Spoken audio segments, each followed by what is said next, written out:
जीवन एक संघर्ष है, इसका सामना करना चाहिए। तो ये मान के चलें कि जीवन एक बहुत बड़ा संघर्ष है, हमें इसका अच्छे ढंग से सामना करना चाहिए। ये जो पंक्ति की शुरुआत में कर रहा हूँ, जिससे आज की कक्षा का आगाज मैं कर रहा हूँ, ऐसी महत्वपूर्ण कक्षा में मानव पार्ट 4 में आपका स्वागत, अभिनंदन है। और आप पूरी तरीके से पूरे मनोवेग से तैयार हो जाएं और ऐसी महत्वपूर्ण कक्षा के साथ आपको जोड़ने वाला हूं, जहां आपको अद्भुत प्रश्नों का संकलन मिलने वाला है। बहुत कुछ अलग करने वाला हूं, बहुत कुछ अलग बताने वाला हूं। हर वो चीज़ें जो आप कभी भूल जाते हैं, मैं कोशिश हमारी होगी कि मैं आपको ज़्यादा से ज़्यादा बता पाऊँ और आप ज़्यादा से ज़्यादा याद भी रख पाएँ। ऐसे मनोकामना के साथ आपसे जुड़ा हूँ। मानव रोग पार्ट 4 जिसकी ये कक्षा है, हमने कहा जीवन एक संघर्ष है, इसका सामना करना चाहिए। ये बात बोला था मदर टेरेसा जी ने। तो शुरुआत एक अच्छे लाइन से है, अच्छे वाक्य से कह सकते हैं। तो जीवन एक संघर्ष है, इसका सामना करते रहें और अपने आप को चमकाते रहें इस रोशन से, जहां में खुद को भी चमकाने का प्रयास करें और एक चमकते हुए सितारों की तरह आप इस समाज में रोशन हों, अपने परिवार का नाम करें। ऐसी मनोकामना और इच्छा के साथ आपका बार बार स्वागत करता हूं अपने चैनल से। आप मान के चलें, जहां हम लोग मानव रोग में जीवाणु द्वारा होने वाले रोग पर चर्चा कर रहे हैं, जीवाणु द्वारा होने वाले रोग पर चर्चा कर रहे हैं।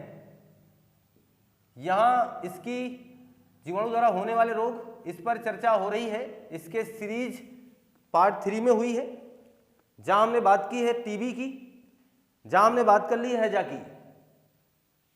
टीबी जो कि काफी खतरनाक, उसके बारे में भी काफी चर्चा हुई। ट्यूबरक्लोसिस जीवाणु, हैजा जिसे विब्रियो कालेरी, जिसे आपने कालरा कहा, देहातों में जिसे हईवा माई कहा गया, ऐसे महत्वपूर्ण रोगों के साथ जुड़ा हुआ हूं मैं आपसे।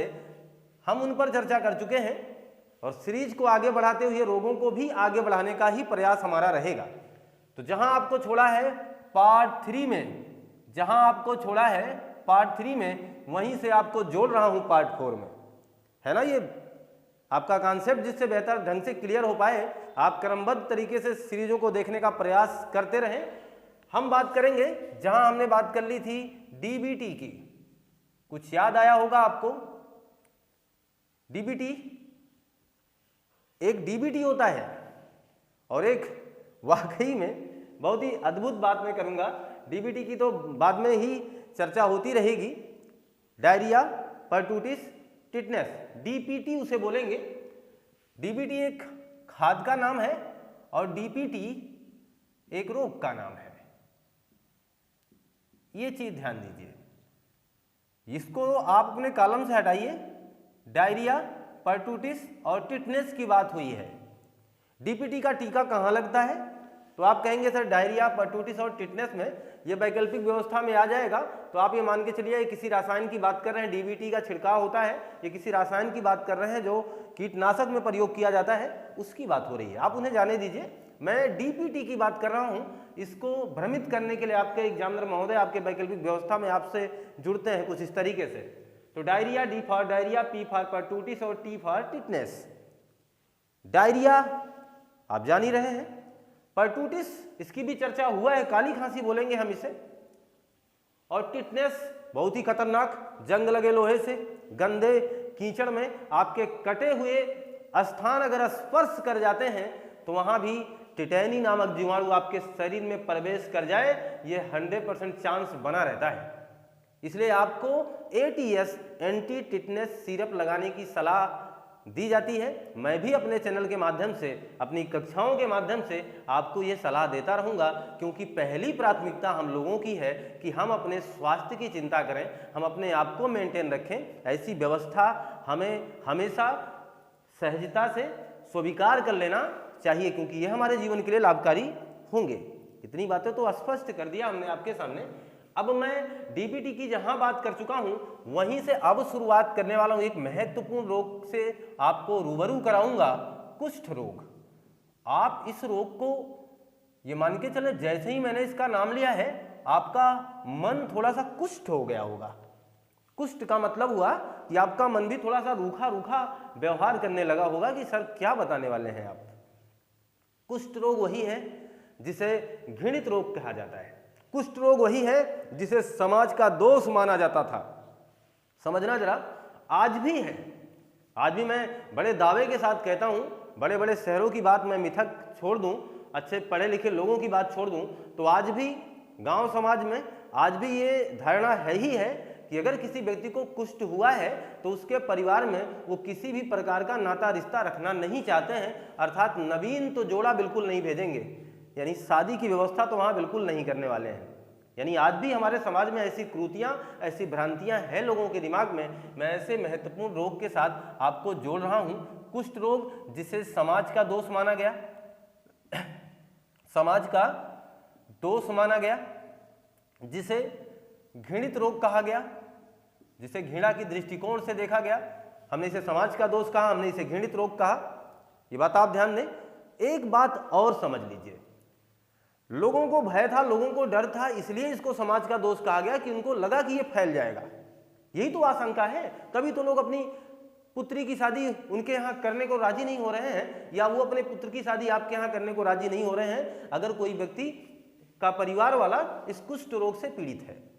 क्यों ऐसा हो रहा है? उनको लग रहा है कि हमारे पीढ़ी दर पीढ़ी चल जाएगा, ये मामला अग्रिम जीवन तक भी साथ नहीं छोड़ेगा। ऐसा नहीं है। ये हमारी भ्रांतियां हैं, ये हमारी गलत नीतियां हैं, जिसके दृष्टिकोण से हम समाज में ऐसे रोगों को बहुत ही, या ऐसे रोगियों से घृणा करने लगे हैं। ध्यान दें, वाकई में होता क्या, ये सबसे कम फैलने वाला रोग है। अगर हम संक्रामक की बात ही कर रहे हैं तो सबसे कम संचारित होगा कौन? सबसे कम संचारित होने वाला रोग यही है। अगर विकल्प की व्यवस्था कभी एग्जामिनर साहब कर दें आपके सामने, तो सबसे कम संचारित होने वाला रोग कौन सा होगा?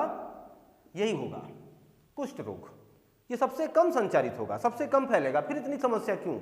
इतनी समस्या आप जरा ध्यान दें, हम इसे जीवाणु की क्लास में पढ़ रहे हैं तो हम जरूर ये जानना चाहेंगे कि सर ये जो इतना खतरनाक रोग है जिससे समाज आज भी घृणा करता है, ये किस जीवाणु से होता है? तो मैं आपको बताना चाहूंगा, माइक्रोबैक्टीरियम लेप्री, माइक्रोबैक्टीरियम लेप्री नामक जीवाणु से होता है। इसमें प्रभावित क्या होगा? त्वचा और तंत्रिका तंत्र, त्वचा एवं तंत्रिका तंत्र यानी नर्वस सिस्टम, ये यहां पर असर डाल देता है। समझना जरा, हर सफेद दाग कोढ़ नहीं होता है। हर सफेद दाग कोढ़ नहीं होता है। यानी किसी व्यक्ति को सफेद दाग है, आप उसे कह दो कोढ़ है, गलत बात है कि नहीं? जैसे कहते नहीं कि हर मुस्कान का मतलब हाँ नहीं होता, हर हंसी का मतलब हाँ नहीं होता। ये क्लियर है? तो वही बात यहां भी है, हर सफेद दाग का मतलब कोढ़ नहीं होता है। सफेद दाग होगा तो दो चांसेज हैं। समझना जरा, यहां ये कहानी मैं आपको बताऊंगा, बेहतर ढंग से आप इस रोग को समझें। सफेद दाग हुआ अगर शून्य हो गया, शून्य का मतलब अगर वो स्थान क्या हो गया? शून्य हो गया। सफेद दाग हुआ और वो स्थान शून्य हो गया, यानी वहां पर कोई भी एक्टिविटीज नहीं हो पा रही है। जैसे शून्य का मतलब सुनबहरी, यानी सफेद हो, जरूरी यह नहीं कि सफेद हुआ तो कोढ़ हो गया। शून्य हो जाएगा, संबंधित एरिया शून्य हो जाएगा। वहां आप किसी भी प्रकार की गतिविधि करेंगे, इंजेक्शन चुभाएंगे या उसको काटने का प्रयास करेंगे, ऐसी कोई भी प्रयास आपकी फेल जाएगी, क्योंकि वहां उनको दर्द ही महसूस नहीं होगा, बिल्कुल उनको तकलीफ होने वाली ही नहीं है। और अगर ऐसा कर पाए हैं आप तो मान के चलना वह रोग क्या है? कोढ़ है। क्या है? कोढ़ है। इसीलिए इसे सुनबहरी भी रोग कहा जाता है ना? अद्भुत। मैंने बात की थी आपसे, मैंने वादा किया था आपसे कि चैनल के माध्यम से ऐसी सी चीजें आपके सामने रख दूंगा कि जो यूट्यूब के इतिहास में पहली बार होगा। जरा बताना, क्या कभी आपने इस बात को देखा था कि सुनबहरी रोग किसे कहते हैं? अगर नहीं तो आज जाने, सुनबहरी रोग भी कहा जाता है किसे? कुष्ठ रोग को। ऐसा क्यों? क्योंकि संबंधित स्थान शून्य हो जाता है, संबंधित एरिया शून्य हो जाता है। इस बात को ध्यान दें। अगली बात ध्यान देना, मैंने कहा है कि हर सफेद दाग कोढ़ नहीं होता। दूसरा सफेद दाग देखना, अगर सफेद दाग है और शून्य नहीं हो रहा है, शून्य का मतलब समझ रहे हैं, यानी वहां पर एक्टिविटीज हो रही हैं, वहां भी कोई क्रियाकलाप आप करना चाह रहे हैं, वो क्रियाकलाप हो रहा है। अगर ऐसा है, अगर ऐसी व्यवस्था है तो मान के चलना फिर वहां कोढ़ ना होकर के ल्यूकोडर्मा है। कौन सा रोग है? ल्यूकोडर्मा। क्लियर? तो वहां पर रोग हो जाएगा ल्यूकोडर्मा। ल्यूकोडर्मा में होता क्या है? यही प्रक्रिया है कि वहां पर इस तरीके की व्यवस्था है कि वहां शून्य नहीं होगा। इसी रोग को विटिलिगो भी कहा जाता है। तो हम ये ना सोचें कि हम केवल कोढ़ रोग की यानी कुष्ठ रोग की ही बात कर रहे हैं। लगे हाथ हमने ल्यूकोडर्मा जाना है, लगे हाथ हमने विटिलिगो के बारे में जाना है। ये ऐसे रोग हैं, ये दोनों नाम एक ही हैं, ये ऐसे रोग हैं जहां का एरिया शून्य नहीं होगा, सफेद दाग होगा लेकिन शून्य नहीं होगा, एक्टिविटीज होंगी वहां पे, गतिविधि वहां पर। अर्थात कहने का मतलब कोई भी क्रियाकलाप आप करेंगे तो चुभ जाएगा, दर्द होगा, पीड़ा होगी, महसूस होगा उन्हें। कोढ़ ऐसा है तो नहीं होगा। तो चेक तो कर सकते हैं, डॉक्टरी सलाह मुझे लगता है कि मैंने आपको दे दिया है, तो आप सफेद दाग में और कोढ़ में अंतर कर पाएंगे। ये मान के चलें कि आपका अंतर हो जाएगा, क्योंकि आप उसे ये जान करके चेक करेंगे कि अगर कहीं टच करने पर दर्द हो रहा है कोई सफेद दाग में, यानी वहाँ क्रियाकलाप संचालित है, तो वह पक्की बात है ल्यूकोडर्मा है। और अगर क्रियाकलाप संचालित नहीं है तो हम उसे कोढ़ मान लेंगे, हम उसे कुष्ठ रोग मान लेंगे। यहाँ तक की बातें क्लियर हैं आपको? अब मैं मान के चलता हूँ, आपको कुछ और भी बातें यहाँ से ध्यान रखना है, जहाँ सावधानी बरतनी है। सफ़ेद दाग कैसे हो जाते हैं? यह भी बात तो बड़ी अजीब सी विडंबना है कि सफ़ेद दाग कैसे हो जाते हैं। अगर सफ़ेद दाग हो ही रहे हैं तो एक तो जीवाणु तो कारक है जो कोढ़ के लिए उत्तरदायी है। ल्यूकोडर्मा वाला जो मसला है, जो कहानी है, ये कैसे संभव है? यहाँ ध्यान देना, कुछ अनर्गल चीज़ें, अर्थात हम अपने त्वचा पर ऐसी तमाम प्रकार की चीज़ों को बगैर किसी डॉक्टरी सलाह के लगा लेते हैं, ऐसे से भी हमें समस्या हो सकती है।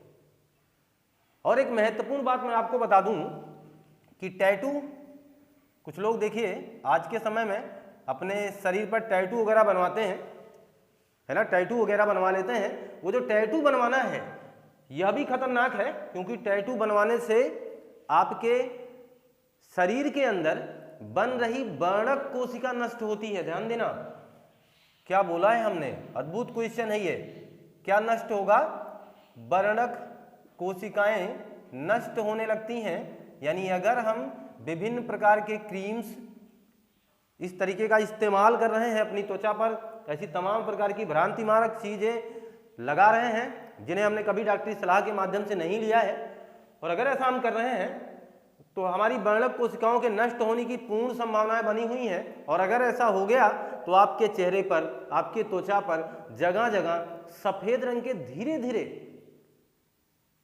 वो छोटे छोटे आपके दाग पड़ने शुरू हो जाएंगे। उन्हें ही हम क्या बोलेंगे? ल्यूकोडर्मा। ये धीरे धीरे भयानक स्थिति का रूप धारण कर लेंगे। लेकिन इन सबको ठीक किया जा सकता है, ऐसा नहीं कि ठीक नहीं होंगे, लेकिन फिर भी आप ऐसी कोई गतिविधि ही ना करें कि ऐसे जगह पहुंचने की नौबत आए। रही बात कुष्ठ रोग की, तो ये जीवाणु इसका भाई कारक है, ये रोग कारक है, जीवाणु इसकी वजह से ऐसा हो रहा है। कुष्ठ रोग माइक्रोबैक्टीरियम लेप्री के कारण हो रहा है, जिसे समाज ने घृणित कहा, जिसे समाज ने अपना दोष स्वीकार कर लिया, जिसे समाज कभी कोई सम्मान नहीं देता ऐसे रोगियों को। मैंने आपको बता दिया, मदर टेरेसा जी ने अपना पूरा जीवन यहाँ निर्वाह कर दिया। मदर टेरेसा जी ने कुष्ठ रोगियों की सेवा में अपना जीवन लगा दिया। 1910 में इनका जन्म हुआ, 1910 26 अगस्त को इनका जन्म हुआ था।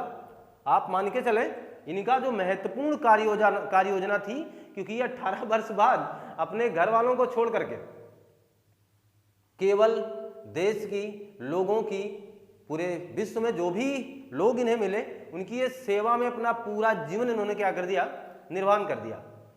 तो मदर टेरेसा जी का भी संबंध किससे आया नजर? यहां से मैंने कहा जीवन एक संघर्ष है, आपको इसे स्वीकार करना होगा।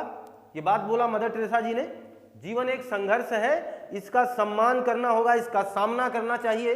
ये तो मैं बार बार आपसे कहूंगा कि आपको ऐसा करना ही चाहिए। प्रेम एक ऐसा फल है जो हर मौसम में मिलेगा। प्रेम एक ऐसा फल है जो हर मौसम में मिलेगा और हर कोई इसे प्राप्त कर सकता है, हर कोई। और यह बात भी बोला किसने? मदर टेरेसा जी ने बोला था। इनका भी संबंध हमने किससे निकाला? कुष्ठ रोग से। बाबा आमटे का नाम आपने सुना होगा, बाबा आमटे, इन्होंने भी कुष्ठ रोगियों की भरसक सेवा की। भरसक सेवा की यानी जितना हो सकता था उतना इन्होंने किया। महात्मा गांधी जी ने इनके क्रियाकलाप को देख करके प्रसन्नता में, खुशी में इन्हें क्या बोला था? बाबा आमटे जी को कहा था आप एक अभय साधक हैं। अभय साधक हैं। ये बात किसने कही? महात्मा गांधी जी ने ये बात कही कि आप अभय साधक हैं, क्योंकि आपका जो क्रियाकलाप है, जो कार्य योजना है जीवन की, ये वाकई में एक बहुत बड़ी कार्य योजना है जो आप निर्वहन कर रहे हैं। क्योंकि ऐसा जीवन जो किसी दूसरे को समर्पित हो, अद्भुत है। ये सारा काम इनका अद्भुत हमें लगा भी। तो हमने जहाँ बात कर ली मदर टेरेसा जी की, हमने बात कर ली बाबा आमटे जी की, आपको ये बात क्लियर हो गई। मैं इसी क्रम में एक बात और करूँगा। जयपुर में एक आश्रम है, जयपुर में एक आश्रम है जिसका नाम है गलता आश्रम। गलता आश्रम जयपुर का है। यह भी किसके लिए समर्पित है? तो कुष्ठ रोगियों के लिए समर्पित है। हाल में ही जिनका देहांत हुआ ऑस्ट्रेलिया के महान क्रिकेटर शेन वार्न, ऑस्ट्रेलिया के महान क्रिकेटर शेन वार्न गलता आश्रम में कुष्ठ रोगियों की सेवा के लिए जो कुछ भी डोनेट कर पाते थे देते ही देते थे। प्लस इनका संबंध अगर पूछा जाए, शेन वार्न का संबंध किससे था? तो गलता आश्रम से था। शेन वार्न यहाँ के ब्रांड एम्बेसडर थे। शेन वार्न यहाँ पर अपनी यानी कुष्ठ रोगियों की सेवा करने के लिए अपने कोष से जो भी निर्वहन कर पाते थे, जो भी इन्हें करना होता था वो करते थे। आप ये कह सकते हैं कि शेन वार्न गलता आश्रम के माध्यम से, जो कि जयपुर राजस्थान में है, इसके माध्यम से कुष्ठ रोगियों की सेवा किया करते थे। इनको भी सत सत नमन, जो अब इस दुनिया में नहीं है, इनके इस क्रियाकलाप को नमन, इनके इस जीवन की कार्य योजना को नमन और इनके पूरे शैली को नमन, क्योंकि आपने अपने जीवन में ऐसे महत्वपूर्ण क्रियाकलाप को भी करने का प्रयास किया और किया भी, आप सफल भी रहे। मैं मान के चलता हूँ इतनी बातें आपको समझ में आ गई। ये 3 महत्वपूर्ण हस्तियों का नाम मैंने कुष्ठ रोग से संबंध में जोड़ा है, क्योंकि एग्जामिनर महोदय कहीं से भी क्वेश्चन आपसे जोड़ सकते हैं, कर सकते हैं। अगली बात महत्वपूर्ण मैं करूंगा, BCG का टीका कहाँ लगता है? BCG का टीका कब लगाया जाएगा या किस रोग में लगाया जाएगा? तो ध्यान देना, BCG का टीका, अभी आप कुछ समय पहले टीबी पढ़ के आए हैं, BCG का टीका टीबी में लगाया जाता है, क्योंकि टीबी का रोग आपने पढ़ा। तो BCG का टीका टीबी में तो लगता ही लगता है, प्लस साथ ही साथ BCG का टीका कुष्ठ रोग में भी लगाया जाता है, जिसका फुल फॉर्म आप पार्ट 3 सीरीज देखेंगे। मैंने कहा क्रमबद्ध तरीका मिलेगा तो बहुत चीज़ें आपको मिलती ही रहती हैं। वहाँ हमने लिखा हुआ है वेसेल्स कालमेट गोरेन, ये है इसका फुल फॉर्म, इसका टीका लगाया जाता है। प्लस एक महत्वपूर्ण MDT का उपयोग किस रोग में होता है? तो MDT का मतलब होता है मल्टी ड्रग थेरेपी, यानी इसको क्या कहेंगे? Multi drug therapy. Multi drug therapy ये किस रोग में होता है? तो मल्टी ड्रग थेरेपी है इसमें क्या कहते हैं, कुष्ठ रोग में। इसका मतलब होता है बहु औषधीय उपचार।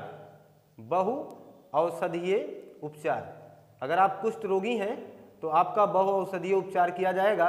जैसा लक्षण आपके शरीर में दिखेगा डॉक्टर साहब ठीक उसी प्रकार से आपको लगातार अनवरत दवा देते रहेंगे और वो आपसे ये बता देंगे कि आपको इतने दिन लगातार ये दवा खानी ही खानी है। जैसे टीबी में बताया जाता है कि ठीक ठाक डॉक्टर की देखरेख में आपका पूरा ये एक चक्र होगा, एक फाइल आपकी बनेगी और उस हिसाब से आपके रोग की जांच होगी तथा आपका निवारण किया जाएगा और लगातार आपको दवाई दी जाएगी।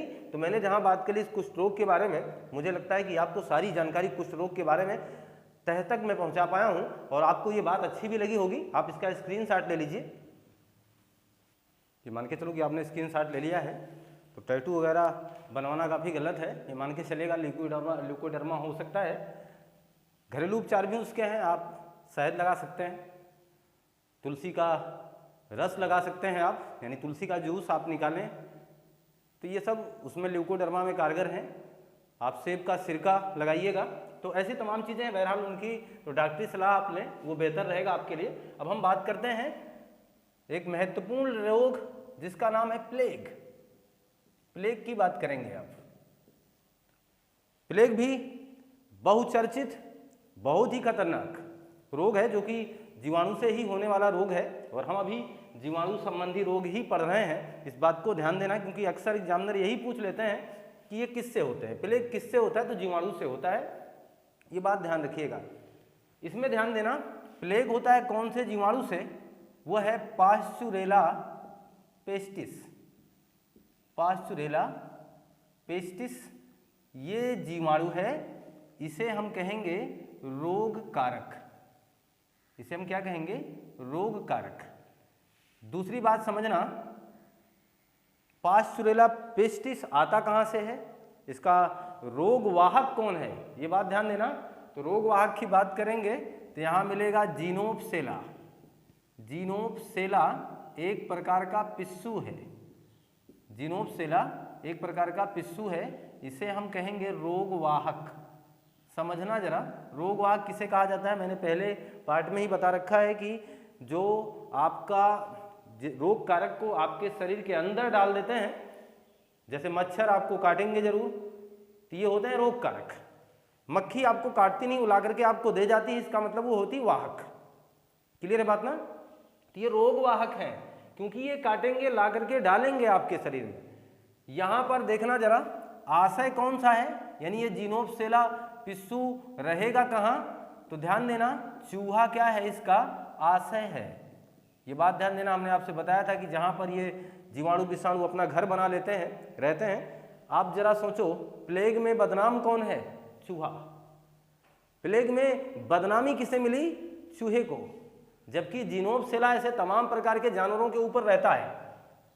चूहा आपका करीबी निकला तो हम क्या करें, चूहा आपके घर में टहला तो हम क्या करें, क्योंकि चूहा आपके साथ साथ रहने लगा तो हम क्या करें। चूहा बदनाम हो गया बेचारा, इस पे रहता है एक पिस्सू। जब चूहा आपके आसपास बहुतायत मात्रा में रहने लगे तो आपको स्पर्श भी करने लगे, क्योंकि आपके पास वो रहने लगे तो आपको स्पर्श करने लगे। इसके बाद उसी स्पर्श से निकला कौन सा पिस्सू, जीनोपसेला, जिसने आपको काट लिया। और जैसे इसने काटा ना, तुरंत आपके शरीर में पास्चुरेला पेस्टिस नामक जीवाणु प्रवेश कर गया, और जब ये प्रवेश कर गया तो आपको प्लेग हो गया। प्लेग हो गया, जगह जगह बड़े बड़े दाने निकलने लगे, सड़न होने लगी शरीर में, और गल गल करके मांस कटने लगे और गिरने लगे। भयानक है रोग है ये, देखना जरा। प्लेग हुआ, जगह जगह ऐसे बड़े बड़े दाने बनने लगे, मांस का लोथड़ा इकट्ठा होने लगा और सड़ने लगा, और सड़ सड़ कर वो आपके जमीन पर बिखरने लगा। इतना खतरनाक रोग है ये। और ऐसा हुआ, वो दौर था, मान के चलिएगा, एक जमाना था, कहा जाता है यह भी चीन से ही आया। ज्यादातर रोग चीन से ही क्यों आते हैं ये बात क्लियर है। यह भी पता चला कि चूहा चल के आ गया, चूहे से फैला रोग पूरे एशिया को दहला गया, चूहे से फैला रोग पूरे यूरोप को हिला गया। अद्भुत है ये। 1343 से लगाकर 1351 तक यूरोप की 50 से 60% आबादी को अकेले खा गया। आबादी को नष्ट कर दिया किसने, इसी प्लेग जैसी महामारी ने। आपके एशिया में फैला, चीन में, यहां से होते हुए यूरोप चला गया समुद्री यात्रा से। यानी सोचो, ये भी टहलते हैं, लेकिन इनके टहलने का माध्यम हो गया ना कि मेरे शरीर में जीवाणु, मैं इसको ले गया वहां ये संक्रामक है ना, तो फिर फैलेगा एक दूसरे से फैलेगा। ये चीज ध्यान देना। तो मैंने कहा कि 1343, 1351, 50 से 60% आबादी को नष्ट कर दिया। इसीलिए इसी समय को ब्लैक टाइम कहा जाता है, ब्लैक टाइम कहा जाएगा। और इसी रोग को जिसकी चर्चा हो रही है, इसे ही ब्लैक डेथ यानी काली मौत कहा जाता है। जब भी एग्जामिनर महोदय आपसे पूछें कि काली मौत किसे कहते हैं, तो इसे ही काली मौत कहा जाता है, इसे ही ब्लैक डेथ कहा जाता है। स्पष्ट होगी बात। हमारे भारत में भी, चीन में भी काफ़ी सक्रिय रहा। 1860 के आसपास आपके भारत में भी इसने हिला के रख दिया। आपके भारत की भी 2 करोड़ जनसंख्या को इसने मार दिया। खतरनाक है। इंडिया में भी आपको बता दूं कि इसी रोग से संबंधित एक छोटी सी जानकारी मेरे पास, उसको भी शेयर कर दूं। एक एयम नाम का एक गांव है, सोचो कितना अच्छा था नाम है, एयम नाम का गांव है। ये कहाँ है? इंग्लैंड में, जो कि इंग्लैंड की राजधानी लंदन से 3 घंटे के रास्ते पर है। यानी 3 घंटा का सफर आप करेंगे तो आप एयम पहुंच जाएंगे। एयम की चर्चा क्यों? एयम की चर्चा इसलिए कि 1665 ईस्वी में, 1665-66 ईस्वी में इंग्लैंड में ये प्लेग फैल गया। इंग्लैंड में ये प्लेग फैल गया और एयम गांव वाले काफी ज्यादा प्रभावित हो गए इस रोग से। इनको आज अपने चैनल के माध्यम से याद करने का क्या मतलब है? क्यों हम इन्हें याद किए जा रहे हैं? क्यों हम इनका नाम लिए जा रहे हैं? तो ये ध्यान देना, इसलिए लिए जा रहे हैं, इनका नाम इसलिए याद कर रहे हैं क्योंकि एयम में लोगों ने आज की तरह, जैसे आपने क्वारंटाइन होते हुए देखा होगा, ऐसे एयम गांव वालों ने खुद को क्वारंटाइन कर लिया था। आप कहोगे सर ये तो अपने बचने के लिए किया रहा होगा, जैसे आज कोरोना में सब लोगों ने क्या किया, अपने बचाव के लिए अपने घर में कैद हो गए। देवी देवता ने अपने फाटक बंद कर लिए, ये सारी बात हुई कि नहीं? देवी देवताओं ने अपने फाटक बंद कर लिए, लोगों ने अपने आप को कमरे में कैद कर लिया। किसके लिए? खुद के बचने के लिए, ना कि दुनिया को बचाने के लिए। लेकिन ध्यान देना, इन्हें याद क्यों कर रहा हूं मैं? इन्हें इसलिए याद कर रहा हूं क्योंकि एयम के लोगों ने, यहाँ के रहने वालों लोगों ने अपने आप को क्वारंटाइन 1665 ईस्वी में इसलिए किया था कि जिससे हमारे अन्य देशवासी बच सके। अद्भुत है। इनको रोग हो गया, यहाँ की लगभग 85% आबादी इस रोग से ग्रसित हो गई। किस रोग से? प्लेग से 65 में। ऐसा हुआ तो इन लोगों ने जब देखा कि ये रोग बहुत तेजी से फैल रहा है तो इन्होंने अपने पूरे गांव को ही कैद कर लिया और कहा हम लोग यहाँ से बाहर ही नहीं जाएंगे, नहीं तो ये रोग मेरे पूरे देश को निगल जाएगा। ऐसी कुर्बानी दी इन लोगों ने और आज भी ये पर्यटन के रूप में जाना जाता है। यहाँ जब भी कोई इंग्लैंड जाएंगे, पर्यटन के दृष्टिकोण से यहाँ लोग जाते ही हैं, ये देखने के लिए, इस गांव को देखने के लिए कि यहाँ के लोगों ने अपने आप को कुर्बान कर दिया था इस रोग से अपने देशवासियों को बचाने के लिए। है ना अद्भुत? तो ये रही एयम की कहानी। और मैंने इंग्लैंड को जोड़ा, मैंने लंदन की बात की, हमने ब्लैक डेथ ब्लैक टाइम जाना, हमने यूरोप की आबादी को नष्ट होते हुए देखा। 1343 से 1351 के एरिया को हमने ब्लैक टाइम के नाम से जाना क्योंकि इतनी मौतें हो जाना, पूरे यूरोप में 50 से 60% आबादी को हटा देना अद्भुत है।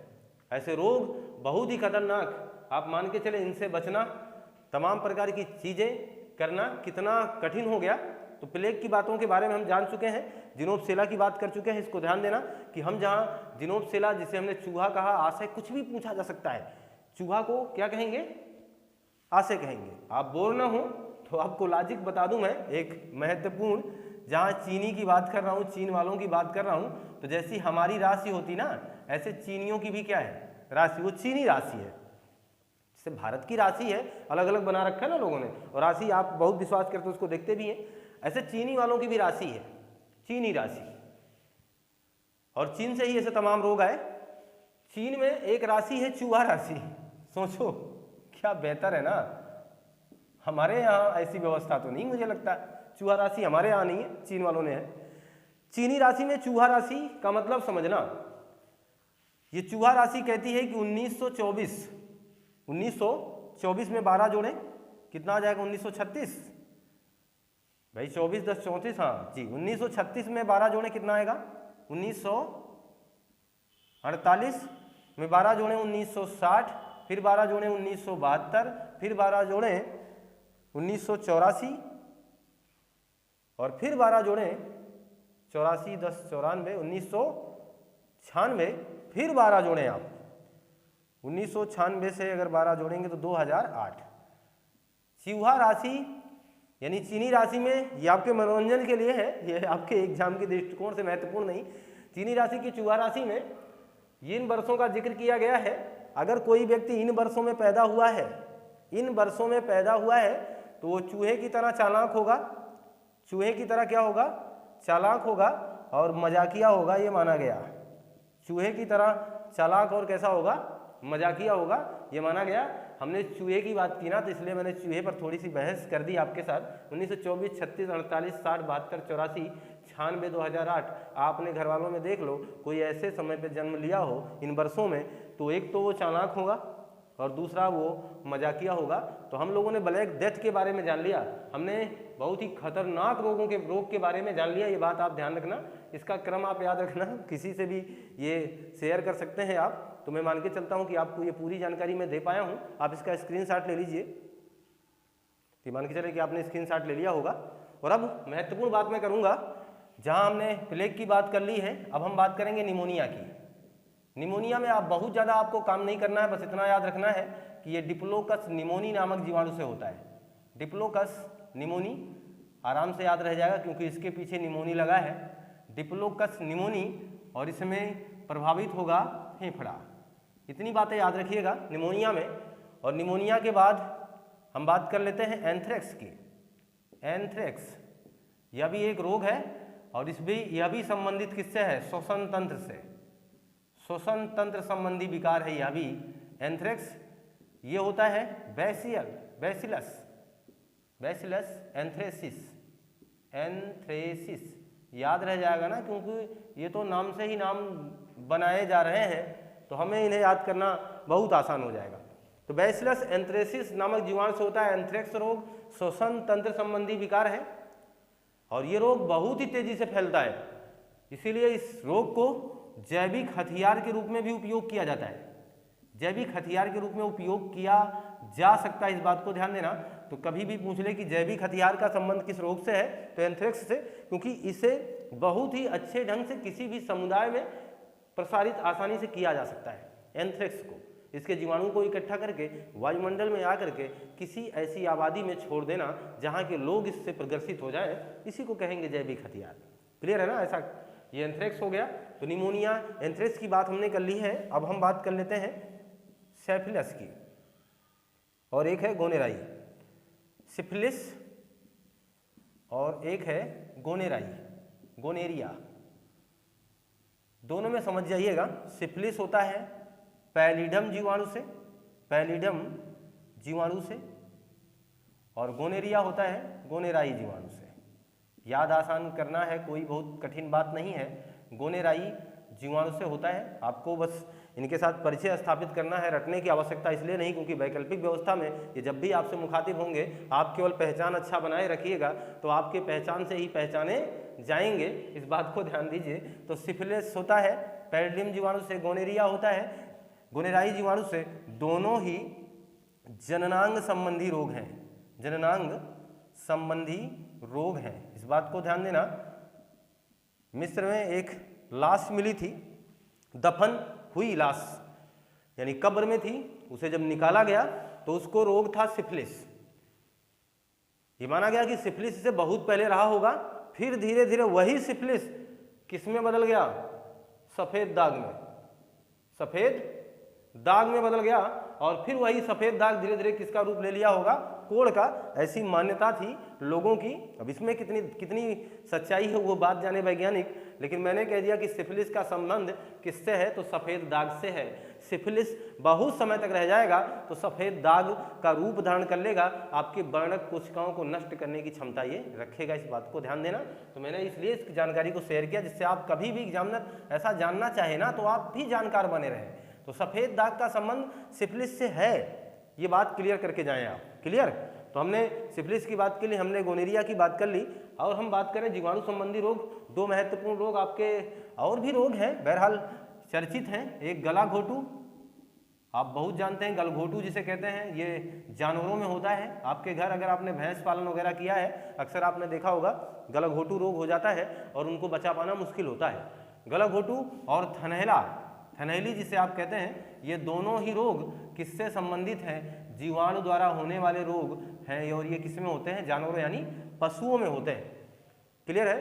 तो मैं मान के चलूं कि आपको ये सीरीज बिल्कुल अच्छी लग रही होगी मानव रोग की, क्योंकि इसमें सारी बातें आपसे रिलेटिव हैं, सब कुछ आपसे जुड़ा हुआ है। तो हम लोग मानव रोग की इसलिए चर्चा कर रहे हैं क्योंकि मानव रोग से बहुत ही मात्रा में प्रश्न कई बार हमारे एग्जामों में पूछे ही गए हैं।